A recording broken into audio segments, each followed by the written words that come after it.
Dördüncü söz. Bismillahirrahmanirrahim. Es-salatu imadu'd-din. Namaz ne kadar kıymetdar ve mühim, hem ne kadar ucuz ve az bir masraf ile kazanılır. Hem namazsız adam ne kadar divane ve zararlı olduğunu, 2 kere 2 4 eder derecesinde kat'î anlamak istersen, şu temsili hikayeciye bak, gör. Bir zaman bir büyük hakim, 2 hizmetkarını, her birisine 24 altın verip, 2 ay uzaklıkta has ve güzel bir çiftliğine ikamet etmek için gönderiyor. Ve onlara emreder ki, şu para ile yol ve bilet masrafı yapınız. Hem oradaki meskeninize lazım bazı şeyleri mübaya ediniz. 1 günlük mesafede bir istasyon vardır. Hem araba, hem gemi, hem şimendifer, hem tayyare bulunur. Sermayeye göre binilir. 2 hizmetkar ders aldıktan sonra giderler. Birisi bahtiyar idi ki, istasyona kadar bir parça para masraf eder. Fakat o masraf içinde, efendisinin hoşuna gidecek öyle güzel bir ticaret elde eder ki, sermayesi birden 1000'e çıkar. Öteki hizmetkar, bedbaht, serseri olduğundan, istasyona kadar 23 altınını sarf eder. Kumara mumara verip zayi eder. Bir tek altını kalır. Arkadaşı ona der, yahu şu liranı bir bilete ver. Ta bu uzun yolda yayan ve aç kalmayasın.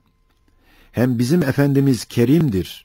Belki merhamet eder, ettiğin kusuru affeder, seni de tayyareye bindirirler. Bir günde mahalli ikametimize gideriz. Yoksa 2 aylık bir çölde aç, yayan, yalnız gitmeye mecbur olursun. Acaba şu adam inat edip, o tek lirasını bir define anahtarı hükmünde olan bir bilete vermeyip, muvakkat bir lezzet için sefahete sarf etse, gayet akılsız, zararlı, bedbaht olduğunu en akılsız adam dahi anlamaz mı? İşte ey namazsız adam ve ey namazdan hoşlanmayan nefsim! O hakim ise Rabbimiz, Halık'ımızdır. O 2 hizmetkar yolcu ise, biri mütedeyyin, namazını şevk ile kılar, diğeri gafil, namazsız insanlardır. O 24 altın ise, 24 saat her gündeki ömürdür.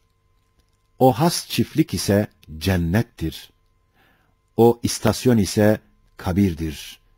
O seyahat ise kabre, haşre, ebede gidecek beşer yolculuğudur. Amele göre, takva kuvvetine göre o uzun yolu mütefavit derecede kat ederler. Bir kısım ehli takva, berk gibi 1000 senelik yolu bir günde keser. Bir kısmı da hayal gibi 50.000 senelik bir mesafeyi bir günde kat eder. Kur'an-ı Azimüşşan şu hakikate 2 ayetiyle işaret eder. O bilet ise namazdır. Bir tek saat, 5 vakit namaza abdestle kâfi gelir. Acaba 23 saatini şu kısacık hayatı dünyeviyeye sarf eden ve o uzun hayatı ebediyeye bir tek saatini sarf etmeyen ne kadar zarar eder, ne kadar nefsine zulmeder, ne kadar hilafa akıl hareket eder.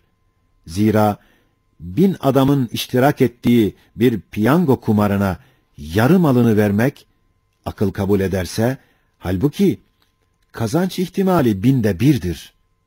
Sonra 24'ten bir malını, %99 ihtimal ile kazancı musaddak bir hazine-i ebediyeye vermemek, ne kadar hilafı akıl ve hikmet hareket ettiğini, ne kadar akıldan uzak düştüğünü, kendini akıl zanneden adam anlamaz mı? Halbuki, namazda ruhun ve kalbin ve aklın büyük bir rahatı vardır. Hem cisme de o kadar ağır bir iş değildir. Hem namaz kılanın diğer mübah dünyevi amelleri, güzel bir niyet ile ibadet hükmünü alır. Bu surette bütün sermaye ömrünü ahirete mal edebilir, fani ömrünü bir cihette ipka eder.